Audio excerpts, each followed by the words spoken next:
E aí, pessoal, Grêmio e Vitória. Um jogo fundamental para o Grêmio começar a avançar no Campeonato Brasileiro. Vamos falar das escalações, do que se diz nos bastidores sobre possibilidades de mudança de Mano Menezes.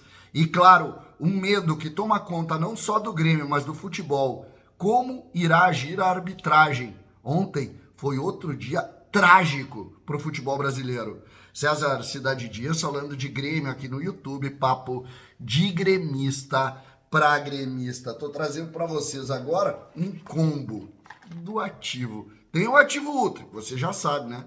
O ativo Ultra é aquele que serve para hora H, que é 100% natural, que não tem contraindicação, como esse aqui, o Condro, que é para você melhorar as suas articulações. E tem também o Gladiador, para ter energia todo dia. Tá aqui, eu recebo o meu combo do ativo para o meu dia a dia. Tá aqui a melhora de tudo. No link da descrição você vai comprar com desconto, porque você é do canal do CCD. Entre agora, compre o seu ativo para a hora H, compre o seu gladiador para o dia a dia, compre o Condro para você ter, claro, uma evolução ali, a idade vai pegando e as articulações vão indo.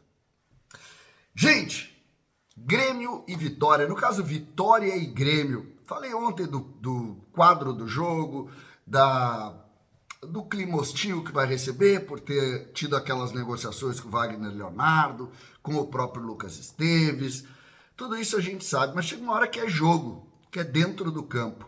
O Vitória é uma equipe que também está enfrentando dificuldades com o Thiago Carpini, né? Tá muito mal na Copa Sul-Americana, tá começando a perder jogadores em razão do calendário, tem um calendário que também é complicado, então tem uma série de dificuldades. Mas o jogo de hoje é um jogo em casa contra uma equipe que está muito mal, que é a equipe do Grêmio. Eu digo mal no sentido de tabela de classificação. Então, qual é o time do Vitória? Lucas Arcanjo, conhecido, né? Os zagueiros são o Zé Marcos pela esquerda e o Lucas Helter. O Claudinho é o lateral direito e o Jamerson o lateral esquerdo, esse substituindo o Lucas Esteves lá. O meio-campo tem dois volantes, um muito conhecido que é o Baralhas, ex-internacional, que era do Atlético Goianiense, que não tá mal lá não. E o Ricardo Hiller, que também é um jogador de muita força. O Mateuzinho é um habilidoso meia que joga por dentro, perigoso, e acho que foi do América, se não me engano, enfim. Na direita o Eric, na esquerda o Gustavo Mosquito, também muito conhecido, e na frente o Janderson, o centroavante. E outros jogadores também conhecidos ali que vão... O Janderson é um jogador de posicionamento, jogo de força, um jogador perigoso dentro da dificuldade que o Grêmio está enfrentando defensivamente, porque a bola vai chegar ali e o Grêmio vai ter que combater. Já o time do Grêmio, que está sendo divulgado, ou melhor, que está sendo especulado pela imprensa, tem uma mudança, fora o Marlon que volta e o Wagner Leonardo que volta, tem uma mudança, segundo o que está sendo divulgado, né? É Thiago Volpe, eu vou botar aqui para vocês.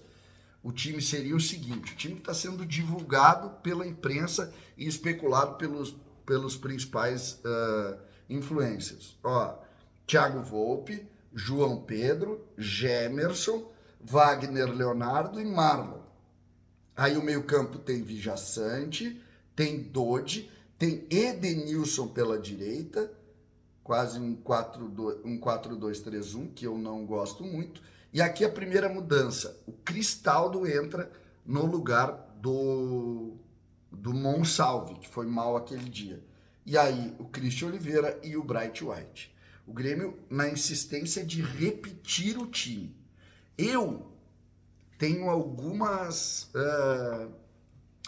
dúvidas, ou coloco alguns pontos aqui. O Edenilson, ele sentiu muito fisicamente o jogo da última quinta-feira. E o Dodi também. Aqui, para mim, um dos dois não joga. Não joga. E acho que pode, se acontecer alguma coisa diferente aqui, o Edenilson joga e o Dodi não joga, entrando o Cuejar. Essa é uma das dúvidas que eu coloco. A outra dúvida poderia ser a entrada no lugar ou de um ou de outro, mas especialmente no lugar do Dodi, passando o Christian Oliveira para cá, o Marlon aqui com o Lucas Esteves aqui. Eu acho que até a hora da escalação eu teria essas dúvidas. Aqui, o Lucas Esteves sendo uma espécie de volante pela esquerda e com o Edenilson ali e o Vijaçante mais postado, com o Cristaldo tendo a possibilidade aí de jogar um pouco mais leve. E aqui tu teria Marlon e Lucas Esteves a todo momento podendo trocar de posição. Por que eu estou colocando isso? Porque o Lucas Esteves, ele não está tão cansado como o Edenilson, ele não está tão cansado como o Dodi. Então, vamos ficar atentos a essas duas situações. Eu conversei com algumas pessoas e que me disseram o seguinte: o time é para tentar dar continuidade, se der. E isso se refere, obviamente, às questões de ordem física. Tabela de classificação, a gente viu ontem o Inter ganhar do Juventude, num jogo que não teve grandes intercorrências, mas a gente viu 2 jogos serem claramente mexidos pela arbitragem.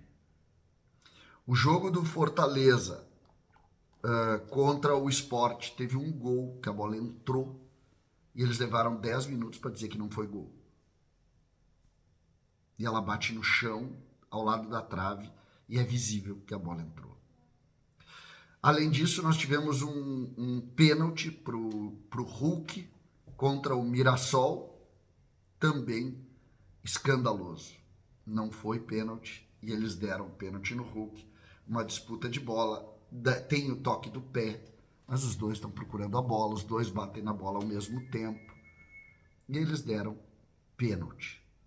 E por que eu cito isso? Porque isso tem sido o assunto dos bastidores, que é o risco do jogo ser mexido por uma trágica arbitragem, incompreensível arbitragem que está tomando conta do futebol brasileiro. Eu defendo, inclusive, que se pare o futebol brasileiro nesse momento, até que se defina minimamente arbitragens que sabem ver futebol, sabem o que é o esporte. Então é muito triste o que a gente está vivendo no Brasil, porque a gente não confia mais no que pode acontecer. E o jogo do Grêmio contra o Vitória, 2 equipes que a gente sabe que hoje, nesse instante, as 2 estão na zona do rebaixamento, jogam por isso também, e não podem estar à mercê de uma arbitragem terrível, uma arbitragem ruim, e que poderia, inclusive, mais uma vez prejudicar. O Grêmio já foi muito prejudicado no Grenal, um pênalti escandaloso não marcado, e a gente espera que hoje, pelo menos, o jogo passe sem que a gente fale da arbitragem. Mas confesso para vocês que eu não acredito mais nisso, porque é tanto erro. O erro do Fortaleza ontem é dessas coisas difíceis da gente compreender. César Cidade Dias falando de Grêmio aqui no YouTube.